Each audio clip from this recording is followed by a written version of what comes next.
What is going on, everybody? Welcome back to the Sixers Digest YouTube channel. My name is Barnard, as always, and today I'm here with a little bit of an unfortunate topic that I do have to discuss. As I'm sure most of you heard by now, Kelly Oubre Jr. was hit by a car last night in Philadelphia. We did find out this morning the extent of the injuries, but I do just want to take on the topic as a whole, break it down in a couple different layers. First and foremost, I just want to speak on it from a personal standpoint that we know beyond just being a professional basketball player, Kelly Oubre Jr. is a human being with a family, a child, and it's obviously quite scary for a situation like this to happen. I also just want to touch on what it means for his kind of career outlook. We know that Kelly Oubre Jr. is on a prove-it deal this year and has his eyes on a large contract coming in free agency. So I want to touch on what this means for him, as well as approach it from the Sixers standpoint and what this means as far as the rosters, the lineup, and just what how they're going to adapt in the time that Kelly Oubre is out. But before I dive fully into it, I do want to make sure you guys are hitting that subscribe button. That at this point in time, 83.2% of you guys watching these videos have not subscribed to the channel just yet. The Sixers season is in full swing.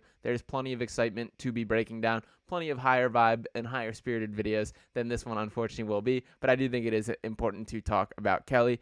We want to keep this Sixers Digest family growing. Got plenty of big plans this season, so I appreciate it quite a bit if you guys do hit that subscribe button. But to jump into the topic of today, we got this news late last night and then kind of some clarity this morning. I want to begin by this report from Shams Charania here, who tweeted, 76ers guard forward Kelly Oubre Jr. sustained broken ribs and an assortment of bruises and cuts to his body after being struck by a car in Philadelphia on Saturday night. Oubre fortunately avoided more serious injuries, but will now miss significant time. So first and foremost, as I mentioned, that Kelly Oubre Jr. is a human being first, and this is a very scary just situation as a whole. I'm sure for all of you, just like myself, who have walked through Philadelphia, you can see this happening rather easily, and it is very scary for something like this. This could have gone way more south than it is.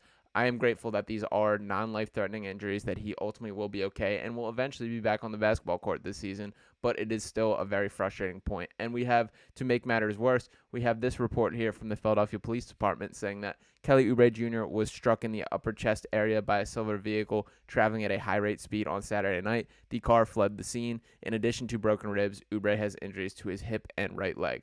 So first off, very disappointing that it is a hit-and-run situation. I'm sure that there's going to be quite the lookout and quite the crackdown on finding this guy, and you have to imagine that he's probably sitting at home being like, wow, I just hit a Philadelphia 76er. This is a big deal. Hopefully some justice comes his way, and we'll see how this plays out. But the bottom line is that does not fix what happened to Kelly, and he's going to be out for an extended period of time. We did get the most positive update that I think we could in this situation. This coming from Lauren Rosen of the Sixers here, who tweeted, Oubre suffered a fractured rib yesterday when he was struck by a motor vehicle as a pedestrian. He is out tonight versus Indiana and will be reevaluated in approximately 1 week, sending love to Kelly and his family. So the fact that there is going to be a reevaluation in 1 week, I think is a super exciting sign. I think that does mean that there is an outlook that this might not be a long-term injury. Like, I don't think this is going to be one where we lose him for the season or something like that, and that's obviously best case scenario based on this specific situation. With rib injuries, they're weird, that this is going to be something that it's essentially just going to have to heal up on its own, that he's going to have to stick away from basketball for a little bit, let it rest, and ultimately the Sixers will have to survive without him. And that is obviously possible, that they can do this without Kelly, but they will miss the impact that he has made. That I could not pound the table and tip my hat to Kelly Oubre for how great he's been this season. That to touch on specifically some of the numbers here, averaging 16.3 points per game, 5.1 rebounds, shooting 50% from the field, 37.8% from three, 78.6% from the free throw line, an effective field goal percentage of 57.4%. He's been really good for the Sixers team. He's been elevated to the starting lineup since the James Harden and PJ Tucker trade. He has filled that role very well.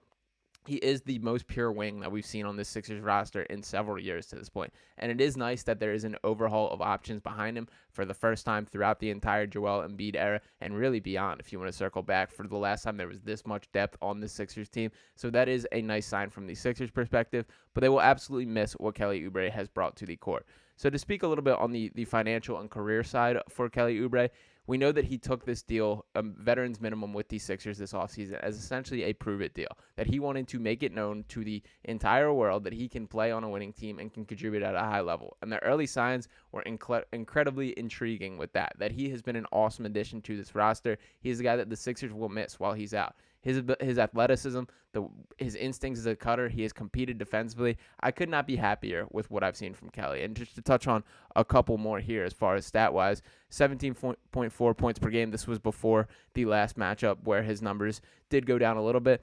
But the 41.2% from three on 4.9 attempts is really impressive. And I really like this little bottom paragraph here that says, really competing on defense, making mostly solid choices, decisive, aggressive, and athletic. He's been massive for Philly and is yet another example that situation and timing is crucial for role guys.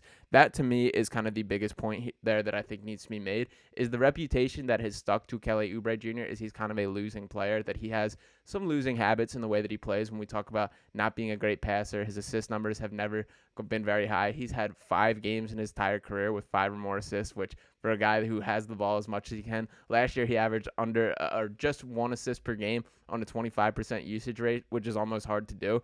But I think it is an awesome sign that he has fit this Philadelphia system, that he does bring a little more for what the Sixers ask. I think he really is proving that he can contribute to winning basketball. He's been awesome for what the Sixers have asked from this year, and they will miss him.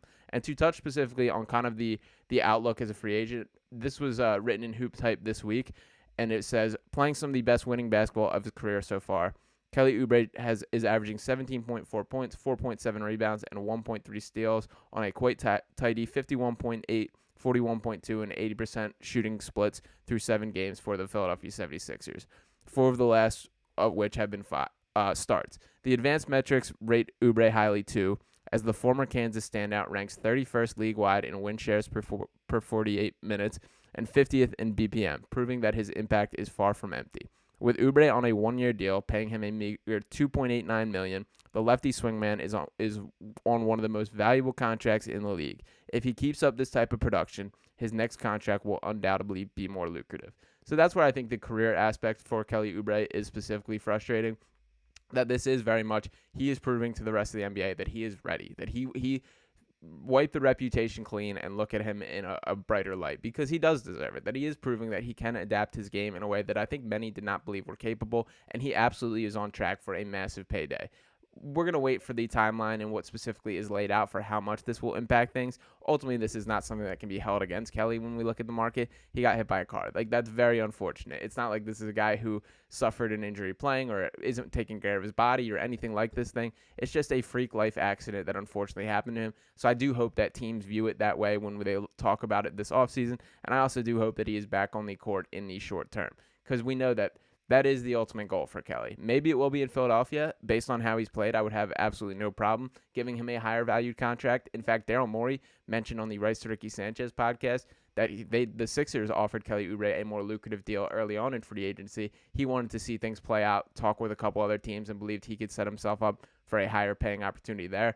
That all ultimately didn't come together, and he was able to come to Philadelphia on a minimum. And this has been very great for both sides, that he's rebuilding his reputation. The Sixers have benefited from his play, and they're both kind of reaching this goal of getting him to have this high-valued year and earn that contract this offseason, whether that be in Philadelphia or somewhere else. And as I mentioned, Oubre has repetitively spoken on how highly he likes Philadelphia, how he likes playing for a winning team. It has been a match made for both sides. We've even seen the videos of him chirping fans, him bringing his swagger, him diving, pumping up the crowd. All these things have just made it a glove-in-hand fit with the Sixers. But as far as from the Sixers' perspective and what they do without Kelly now, is he is a guy who has played himself into quite the important role in this team. They're going to have to adjust. And the biggest thing that I'll say from a positive lens for the Sixers is, for the first time in forever, they do have a deep bench, that they do have other guys they can throw out into that role. I think Nico Batum should be the obvious answer for being elevated to the starting lineup. He's been playing 6-man kind of minutes off the bench. I think he's absolutely ready to be elevated to that starting role and can be really beneficial playing next to guys like Tyrese Maxey and Joel Embiid. I've been really impressed with what I've seen from Batum, both on the defensive side of the ball, just his decision-making, his ability as a passer from that wing position is going to really help this team, that he just constantly makes the right play, is in the right spots, and really plays some beneficial, helpful team basketball. And I also think that in the long run, there is a world where this is helpful from the Sixers' perspective, that I do think I want to see more experimentation as far as what lineups work. Let's try guys with different guys, what units look good together. I think we can safely say we kind of know what we have in Kelly Oubre, that he has made his case very strongly through the early part of the season. Let's not forget that. That's a guy that we're going to need to come back to and play to when he's ready to step back on the court, but we can take this next stretch of time to figure out, what do we have in these other guys? What does Robert Covington look like playing next to Tobias Harris? Or what does Nicholas Batum and Marcus Morris look like on the court together? Things like that. I just want to see different angles, see different lineups. This is the time to do it while we are still figuring out what to make of this team. But in the overarching theme, I do just want to make sure that I am expressing my prayers for Kelly Oubre Jr. Hopefully a smooth and speedy recovery, that he does not miss too much time, and that there is some justice as far as tracking down what happened with that vehicle and whoever was driving, and hopefully that situation is resolved. I hate to be breaking down videos like this. It's obviously very sad for him, but I am grateful that there is not a more serious injury, that he was left Jefferson Hospital last night. These aren't injuries that are supposed to be long-term, so Kelly Oubre Jr. will be fine, but it is unfortunate that the Sixers are going to be without him for quite some time, and he's ultimately going to have to be healing from those broken ribs. But appreciate you guys for tuning into this video. I want to hear what you think in the comments about who should be elevated in the starting lineup in Oubre's absence. Do you want to see Nicholas Batum, which is my pick? Is there a guy that you would prefer to slide into that? Let me know in the comments. And once again, don't be afraid to hit that subscribe button, drop a like, and I'll talk with you next time right here on Sixers Digest. Peace.